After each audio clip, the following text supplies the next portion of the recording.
وقر ينبأ الإنسان يومئذ بما قدم وأخر بل الإنسان على نفسه بصيرا ولو ألقى معاذيره لا تحرك به لسانك لتعجل به إن علينا جمعه وقرآنه فإذا قرأناه فاتبع قرآنه ثم إن علينا بيانه صدق الله العظيم. fay naa la sëñ bi Nafi Ndiaye moom macha allah kontaan nañu suñu xel dal na dëgg yàlla macha allah ñettaan des moom macha allah surtout seen yàgg bi ak diine gi moom macha allah waa dafay jàngee moom yàgg na 4 ans ma nga fa léegi jàng moom macha allah dëgg yàlla macha allah. xanaa di ñaanal fëy rek sama mag jooju ñaan ko yal na ko yàlla gën a dooleel ba li mu bëgg si école am bi yàlla may ko ñu dem ba yàlla defal ko lycée xale yi bu ñu amaatee entrée en sixième nga xam ne duñu fa génn loolu itam ñu ngi koy ñaanal nag macha allah jigéen ju mën góor la jàmbaar la ñaan nañu yàlla mu dem ba nekk bac yàlla mi mën yàlla na ko dooleel si bàkki Seydina Mouhamed école bi daal amuñu seen fay macha allah sotti ba dëgg yàlla lekk yi baax na fi xale yi ñëw set na oto yi tamit macha allah amuñu benn problème suñu xel dal na déwén sax bu leen neexee sax ñun mën nañoo may ñëw parents yi ñu bàyyi leen ak suñu doom condition yi moom macha allah lekk yi doy na naan yi doy na waaw yow dëgg yàlla ñëw beeg ñàkk ñëw yëpp benn la dal na xel daal nag maîtresse yi toppatoo nañ leen seen profit tamit macha allah bàyyiwuñ leen. soxna Ngoné Ndiaye xanaa neex am ci kontaante am ci fierté ndaxte école bi moom bi fi sama doom duggee ba léegi aw ma fi dara lu ma naqari wax dëgg fa yàlla def na fi 4 ans ci ren waaw neex am diine am lislaam ak yar bi ndaxte donte dañuy fay suñu xaalis mais ki yore sa doom di yendoog moom di def ci moom xam-xam amoo fayam kon dañ leen di ñaanal yàlla école bi jëm ca kaw a kaw a kaw a kaw a kaw di ñaanal ña fa nekk ñëpp nag yàlla jàppale leen di ñaanal fari mu am ay école ba ku génn si école bi sax da ngay resté waat ci école bi. Murabbiya Salkasi. waa tout d'abord dañuy sant yàlla di wax alhamdulilahi rabbil alamin bis bi yàgg nañ ko doon xaar ñëw na tey macha allah ñu commencé ko ci bismillahi rahmaani rahim ñaan yàlla eggalee ko ci alhamdulilahi rabbil alamin mu doon sunu réussite doon najaax kaamil macha allah ci turu école bi ak personnel bi yëpp. waa Nid de Tendresse maa ngi fi ñëw 2012 2013 laa fi ñëw. di fa jàngalee alxuraan mawaada lughawiyya ak diiniyya yi. waa damay am contentement rek macha allah di wax ni lii wax dëgg fa yàlla man xaaruma ko woon tey doon na loo xam ne lu ma bett la tey macha allah di ñaan yàlla ñi am idée bi def ko muy jiital ci taafari di ko ñaan lépp lu mu bëgg ci école am bi yàlla defal ko wax ko ni kontaan naa torop gën na maa sas nag bu ma doon def benn dinaa mën a def fukk ndax xam nga ni lii sas bu rëy la macha allah. waa di wax ni personnel bi ñun moom famille la Nid de Tendresse famille la muy kiy jàngale arabe bi di jàngale français bi di personnel direction ñoom ñëpp ñun famille lañ lu neex nit rek neex na sa morom dañuy jàppalante macha allah ci lépp ndaxte du école bi moo ñu boole dëgg la école bi moo ñu boole.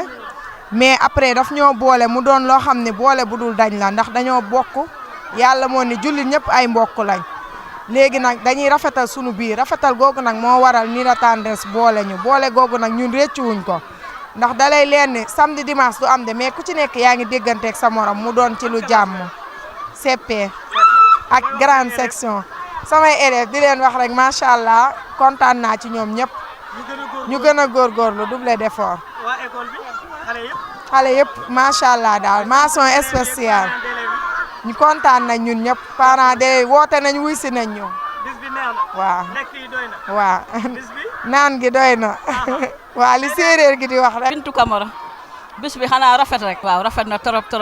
non sama doom nekk fa man maay togg maa yore cuisine bi. waaw yooyu mbégte la rek waaw mbégte la. waaw waaw loolu moom macha allah xale yi yaru nañu may nañ ma cër jox nañ ma cëru ndey wax dëgg yàlla zéro faute daal zéro faute fari moom tamit dañ koy ñaanal rek gudd fan ak wér moo xam lu mu bëgg ci école am bi yàlla na ko yàlla defal yàlla yokkal ko xéewal gi ak mën-mën gi ba mu nekk ay école waaw kenn rek a ci manqué waaw kenn rek a ci manqué waaw xel maa ngi fi dafa am xew waaw gën a takku gën a góorgóorlu liggéey rek ndax foofu moom wax dëgg yàlla jàmm rek a fa am te dañuy ñaan yàlla jàmm ji gën a sax foofu amul xale amul mag ñëpp benn lañ xale yi dama leen di dénk rek ñu góorgóorlu jàng fonk seen jàng gën a góorgóorlu daal waaw macha allah waa kay Bintu Camara maa ngi lay fay Aji Koudiba waaw sortie bi de macha allah moom am na solo c'est la première fois ma ñëw si waaw bi mooy sama doom mi ngi fi nekk grande section ba tey mais maa ngi fi doog a ñëw depuis 3 ans mi ngi fa ren waaw macha allah kontaan naa ndax gis seen kii yar mu baax ak seen jàngale mu baax moo tax ku ma laaj école bi sax bañ naa ko ba dama lay école bi ni mu mel moo tax yàlla def na man indi naa fa 4 personnes yoo xam ne man maa leen convaincre ba ñu ñëw si école bi ndax li ma si gis si njariñ pour sama doom loolu moo tax waaw macha allah am na solo xam nga nag man yàlla def na du may faral di dem waaw mais neex na ma moom du may faral dem ci ay sortie moom ndax xale yi daal buñ dee dem ñoom rek laay bàyyi ñu dem mais c'est la première fois ma dem tey mais macha allah kontaan naa daal Aji Ndeye Ndiaye xol bu sedd laa am ak contentement si li waa Nid de Tendresse def ndaxte lii dafa neex daal waaw dafa neex parents d'élèves yi daje ak professeurs yi maîtresses yi ñëpp dajaloo vraiment yendu bu neex lañu yéen c'est la première fois may ñëw sortie bi kontaan gis naa fi organisation bu jaar yoon macha allah waaw jaar na yoon torop kontaan nañ suñu xol sedd na si organisation bi ñoom ñi seen première année nii. seen première année mais noo gisee école bi. école bi macha allah ñi ngi leen di jàngal ñi ngi leen di toppatoo ñi ngi leen di yar aussi éducation bi macha allah waaw rien à dire daal kontaan naa trop xanaa ñu gën a góorgóorlu xam ne ñun parents yi sonn nañ ñi ngi xool lu ñu bëgg ñi ngi xool lu leen di jëmale kanam ñi leen di jàngal aussi sonn nañ ci ñoom ñoo ci des nañ góorgóorlu. Binta Kane waaw xanaa kontaan rek si ñoom xanaa kontaan rek si waa école bi waaw qualité enseignement bi baax na ni ñuy encadré baax na islam bi ñuy dugal seen bopp tamit moom mooy mën na neex ci école bi. waaw tout est parfait macha allah encadrement bi baax na accueil bi baax na xale yi kontaan nañ fo nañ ree nañ kontaan nañ daal sortie bi neex na macha allah. waaw man sama ñaar dooma fi nekk ay seex Ousseynou ak Assane bii mooy seen 3e année. waaw macha allah kay ñaan yàlla rek ñu gën fee yàgg yàlla taxaw école bi teg ci loxoom te lépp gën a barkeel ci barke si ñu gën a góorgóorlu rek gën a jàng xam ne école bi moom jafe na ci école yi macha allah. madame Sow Mariam Diop. waa sant yàlla d'abord alhamdulilah di sant yàlla mi nga xamante ne indi ñu ñëw fi macha allah te lépp sodd guy di ñaan yàlla ñu àggale ko si jàmm wax dëgg yàlla.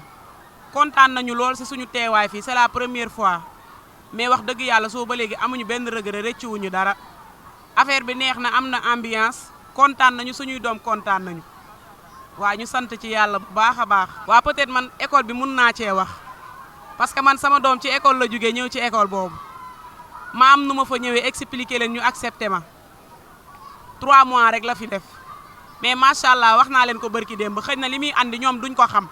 mais ñun ñi nekk ak ñoom di seen ay parents ñooy xam li xale bi di andi macha allah man def naa jardin case de tout petit nekk naa fa 6 ans kon xam naa nu ñuy yoree xale ma yóbbu woon sama doom ci bërëb du ma tudd tur am nu mu demee yàlla weddi ma andil leen ko bi ma leen expliquer ñu accepté ma namul sama doom peut-être 3 mois yi mi ngi mel ne 9 mois ci man parce que regretté wu ma dara te rëcciwu ma dara. wax dëgg yàlla yor bi rafet na macha allah xale bi am na développement boo xamante ne man sax yéem na ñi ma dëkkal waroon nañ fi jege kon dinañ ma seede ci 3 mois kese macha allah. waa macha allah yal na leen yàlla gën a teg loxo waa ba li ñuy yéene si suñu doom yi yàlla mottali ko. parce que xam naa ne ñun parents yi amuñu seen fay yàlla mi am seen fay yal na leen suñu borom yàlla fay parce que li ñuy def si suñuy doom xaalis fayi ko parce que ñun ñi bu ñu yoroon suñu xaalis ngàmb ko du ñu mën loolu ci suñuy doom. ñuy xëy di yendoog ñoom 8 heures ci suba ba 17 heures ci ngoon kon yaakaar naa ne xale bi lu ëpp ci école ba la koy def te suñu amul woon foofu lu ñu neex kon duñu fa bàyyi suñuy doom ndax ku nekk xam na ne doom si xol la sax mais dañ leen a gis ñu yore suñu ay doom comme ni ñu yoree seen doom yi ñu jur loolu moo dalal suñu xel wax dëgg yàlla amuñu benn regret si ñoom ñoo ngi leen di ñaanal bu baax a baax yàlla mi mën a sàmm yàlla na leen suñu borom yàlla sàmm te yàlla barkeel école bi barkeel maîtresse yeeg seydaa yeeg monsieur yi ñëpp ñu ngi leen di ñaanal jàmm ak tawféex yàlla na ngeen dund ba njaboot gi di leen jariñoo wax dëgg yàlla kontaan nañu lool macha allah. maa ngi tudd Seydina Aliou Diaw. Seriously, I'm so glad and I'm happy to be among the teacher of Nida Tandres, and I hope it's a beautiful moment to share this kind of things, and I hope inshallah we will try to move to bring something new in this school, and it is very interesting to come to this kind of ceremony, and we are all glad to see all teachers, all students and all parents, and I want to thank them. Thank you. Honestly, I'm very proud to my kids because seeing their level, it was very difficult to work with them, but alhamdulillah we can say that in 1 week we are done many things things in English, and I'm so glad to move with Nida Tandres. Thank you. Honestly, like I said, I find here many things here because I see here my brother, like my sister, and the kid also are very respectful. It is very easy to give them lesson or to give them their direction, and I'm very happy to be among this teacher, and I hope that one day I will bring something new in this school. I say congratulations to all of them, because it's not very easy to have 100% in the CFA. It's not very easy, but hope one day, or hope we will they will continue like this. Inshallah, hope they will be among the many things there will be many things in this country, and they will bring their own things in this country. I can't say it's very difficult at the first, but alhamdulillah, but because kids are respectful, they are a very interested community, and person are very kindful. That's why I want to say something about this thing. I'm very glad to be among this community, and it's my first one to be part of this kind of ceremony. But I can say it's very interesting for me to come and join the community. First of all, I want to thank the General Director, Madam Fari Mai, because I know her since 1 month or 2 months. Since I joined the school, it is very interesting to see how the community is, how the kids is, and I hope one day I will bring something new in this school. I will be one of the teacher who bring news in this team, this community, and this school, and I hope one day we'll see Nida Tandres in another area, in another country, inshallah. Thank you a lot. Thank you. Assalamu alaikum wa rahmatullah. Ismi Serigne Mohamed Thiam, ustazun fi al-madrasati Darul Hannan, wa ana al-mukallaf li udarris faslay al-ibtida al-mutawassit al-awwal والمتوسط الثاني.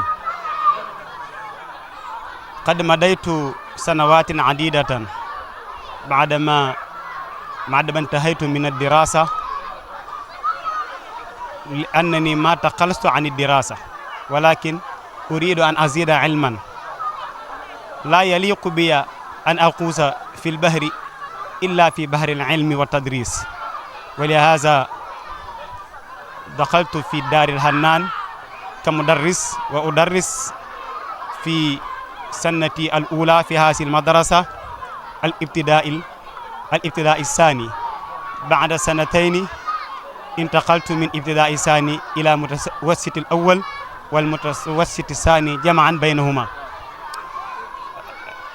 لا غروة بعدما درسنا أن قدوتنا محمد صلى الله عليه وسلم أول كلمة قاله الله سبحانه وتعالى في القرآن الكريم: اقرأ. هذه مقالة إذا شاء ربنا أن يقول له ائت الزكاة أو أقم الصلاة أو سل الأرحام، ولكن إذا بدأ الله سبحانه وتعالى إليه كلمة، هذه الكلمة وهي اقرأ. هذا دليل لأن القراءة لا بد في حياة الإنسان.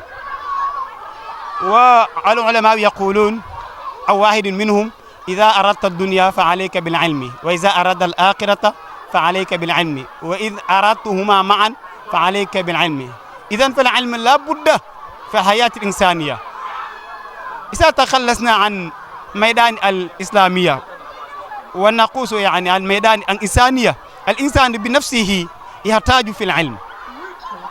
وحتى الذين لم يؤمنوا بالله سبحانه وتعالى يهتمون بالعلم ويقوس بهم. ولهذا نحن قد جذبنا أن ندخل في الميدان دراسة وتدريس. ولما لاحظنا أن جل المدارس في الدكار أو في السنغال نموذجا، إذا انتهينا في آخر سنة الدراسة وهم يهتمون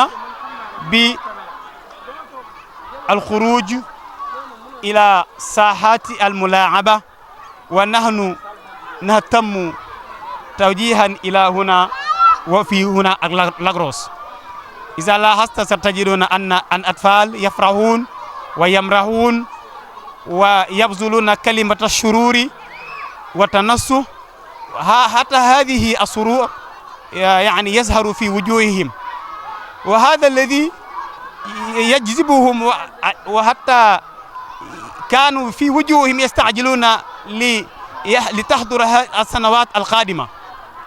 هذا هي الذي لاحظت في هذه الحركات التي كنا نقيمها اليوم إن شاء الله. Voilà, merci. Alors, joindre l'utile à l'agréable. Je crois que c'est en réalité le spectacle auquel on est en train d'assister.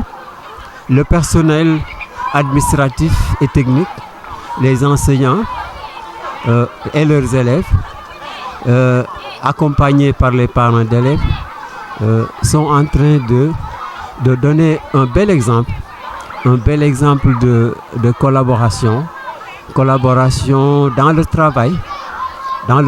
Tout au long de l'année, nous avons cheminé ensemble et nous avons accompagné nos élèves pour aujourd'hui réaliser d'aussi bons résultats. On ne s'est pas arrêté là. Grâce à vraiment l'intelligence de la directrice générale, alors on a organisé une très belle fête dont le clou est cette partie de baignade qui a vu tout le monde, vraiment tout le monde se donnait à cœur joie dans la piscine, enfants et adultes. Et vous les voyez, personne ne veut sortir, c'est une preuve que véritablement l'activité a bien réussi et on peut terminer l'année en beauté. Voilà, merci beaucoup. Voilà, merci beaucoup. Je m'appelle Moussengom, enseignant titulaire de la classe de CM1. Vraiment, je remercie tout le monde et je félicite à tous les enseignants et à l'équipe pédagogique, aux parents d'élèves, de leur belle collaboration avec l'école Nid de Tendresse. Cette sortie est un moment vraiment important pour l'école, mais également pour les parents d'élèves, mais aussi pour les élèves. C'est un moment de divertissement, mais aussi c'est un moment pédagogique. Lorsque, pour une simple raison, des projets qui ont été réalisés au bout de cette journée scientifique. Vraiment, c'est une bonne chose. Il faudra qu'on essaie de perpétrer cette cérémonie et cette sortie pédagogique. Merci, je vais donner la parole à Mousseley. Voilà, c'est M. Ley, le titulaire de la classe de CM2. Bon, comme l'a dit si bien dit notre doyen, Michel l'inspecteur, et mon collègue M. Ngom. L'île de tendresse, tout d'abord, c'est l'éducation, c'est le savoir, mais c'est aussi l'accompagnement, mais aussi c'est parfois le loisir. Permettre aux enfants de s'exprimer dans les classes et hors des classes aussi. Aujourd'hui, comme on a initié un projet qui est le projet scientifique, c'est une première et les parents ont apprécié. Ça a permis aux enfants de s'exprimer dans un savoir-faire. Et Inch'Allah, c'est à pérenniser. Vraiment, cette année 2025-2026 est à saluer. Machallah, Dieu nous a donné les 100% de réussite. Et il y a une bonne formation à la base aussi, avec sous l'accompagnement de Michel l'inspecteur. Mais je tiens particulièrement à saluer aussi Madame la directrice générale, Madame Farimata, Tata Fari qui n'est pas là, mais qui est loin mais qui est prêt. Parce que c'est sa coordination qui a fait que tout s'est bien passé, alhamdoulilah. Et par la grâce de Dieu, nous lui souhaitons vraiment que cette envie, ce souhait qu'il a pour cet établissement, qu'Allah facilite. Voilà, alhamdoulilah, merci et bon